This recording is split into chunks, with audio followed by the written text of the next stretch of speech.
Welcome again guys to my channel. This is Janely Danyo. At sa video kong ito, pag-uusapan po natin kung ano ang violations kung mag-cancel or mag-ignore ng bookings. Dito po guys, halos wala pong pagkakaiba dito, no? Dahil po, ang cancellation at ignore ay halos parehas lang po. Yung cancellation po, yun po yung mga naka-auto accept. Yun naman pong ignore, yun po yung sa mga hindi po naka-auto accept. So ngayon guys, ipaliwanag ko po dito no, kung ano po ang magiging violation po dito regarding po sa cancellation po natin. No? Ang cancellation naman po talaga guys, hindi naman po talaga natin maiwasan na hindi po tayo mag-cancel. Pero po, kailangan limited lang po ang pag-cancel po natin. Huwag po tayong madalas mag-cancel guys dahil po pag once ma-detect po ni MoveIt po, yung mga cancel po natin, automatic po guys magkaroon ka po ng violation. So ano po ba itong violation na ibibigay po ni MoveIt sa atin? So, ito po yung tinatawag po guys na multiple extreme cancel violations.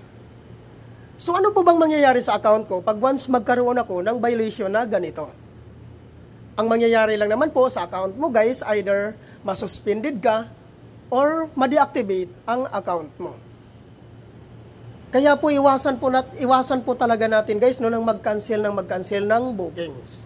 Dahil po, ang mangyayari po, siguradong ma-deactivate or masuspended ang account mo. So likewise lang din ito guys no sa mga sa mga nag-ignore ng booking no. So baka po sa akala nyo na pag once i-ignore nyo ang booking, okay lang po 'yon. Excuse lang po 'yon sa kay MoveIt. Take note lang po guys na ang pag-cancel or pag-ignore ng bookings, halos same lang po talaga ang violations po dito. Ang multiple extreme cancel violation po guys ay pasok po ito sa fraud-related issue.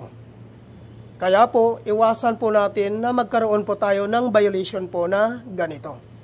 Ang magiging sanhi po nito guys, pag once magkaroon po kayo ng ganitong violation, ay maaaring masuspended or ma-deactivate ang account mo po sa MoveIt. So, yan po guys, no? At ngayon po guys, magbigay po ako ng kunting tips po regarding po kung paano po natin maiwasan na magkaroon po tayo ng ganitong violations. Like see for example po guys, lalong-lalo na po pag once naka-auto accept ka po. So, tuloy-tuloy po yung bookings na pumapasok po sa'yo. So, pag once po pasukan po kayo ng bookings at hindi nyo po gusto yung pupuntahan nyo po, ang una-una mo pong option, kausapin nyo po si customer. Pag once pumayag naman po si customer na i-cancel po niya, so kailangan po siya po ang mag-cancel po. Huwag po ikaw ang mag-cancel sa booking po. Ang pangalawa naman po na paraan guys, para po maiwasan natin na magkaroon po tayo ng violations, pag once pasukan ka po ng booking, siyempre puntahan mo na lang po si passenger po sa pick-up locations.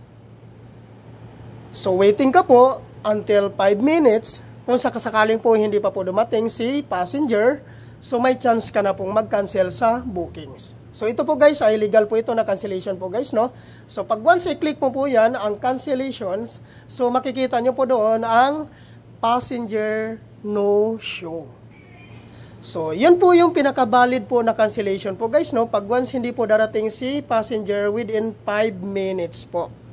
So, take note po guys, lalong-lalo na po sa mga baguhan po, no, na hindi pa po alam yung ganitong pamamaraan po ng pag-cancel po, no. So, wag nyo na pong hintayin ng napakatagal si passenger. Kasi po, meron po talaga ganun na passenger po talaga, no, na mahilig pong magpapahintay.